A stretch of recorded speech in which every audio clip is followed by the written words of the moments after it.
Assalamualaikum warahmatullahi wabarakatuh. Saya Rizky Dwi Cahyo dengan NIM A10121818112, mahasiswa Fakultas Hukum Universitas Tanjung Pura, Pontianak. Pada kesempatan ini, saya akan membahas kasus asuransi Bumi Putra untuk memenuhi salah satu tugas ujian tengah semester Hukum Asuransi. Asuransi Bumi Putra 1912. Sejarah Asuransi Bumi Putra 1912.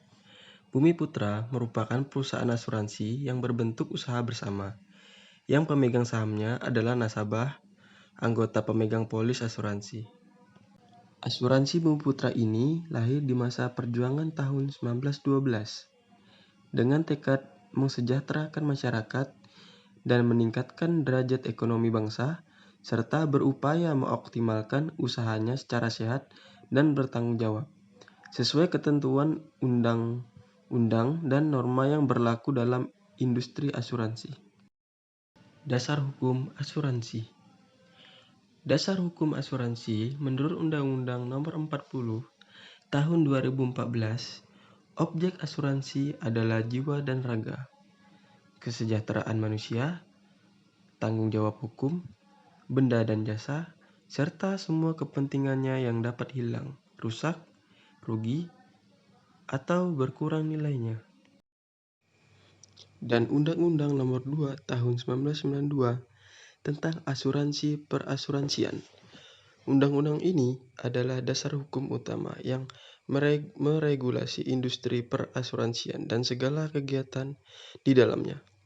Dalam undang-undang ini disebutkan bahwa asuransi adalah bentuk usaha menanggulangi risiko yang dihadapi masyarakat. Manfaat asuransi Bumi Putra. Santunan meninggal dunia. Jika peserta meninggal dunia dalam masa asuransi, maka ahli warisnya akan menerima santunan dengan uang tunai secara bersama-sama. Uang tanggungan meningkat setiap tahun sebesar 50% dari nilai tertanggung awal, dimulai dari tahun kedua. Yang kedua, manfaat nilai tunai. Jika peserta berhenti dari program ini, maka pemegang polis akan menerima nilai tunai sesuai dengan tabel alokasi premi. Berdasarkan premi terakhirnya, program asuransi ini dapat digunakan untuk perusahaan, yayasan, koperasi, organisasi, atau lembaga pendidikan yang siswanya memerlukan dana untuk membiayai kegiatan lapangan mereka atau menyelesaikan tugas akhir studi. Unsur-unsur asuransi. Asuransi sebagai alat peralihan risiko, artinya ia dapat dipakai sebagai salah satu wahana untuk mengadakan peralihan risiko.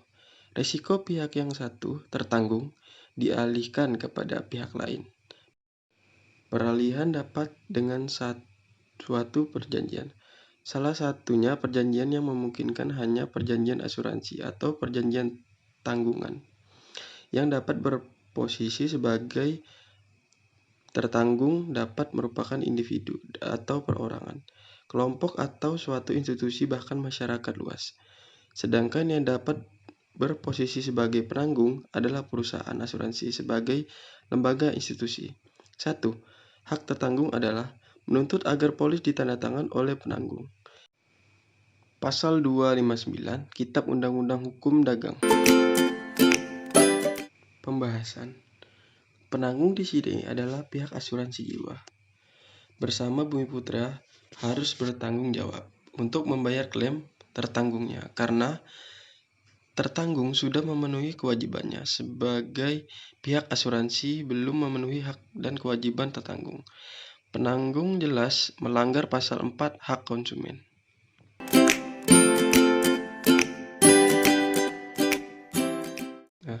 Demikian pembahasan yang sudah saya paparkan. Saya ucapkan terima kasih.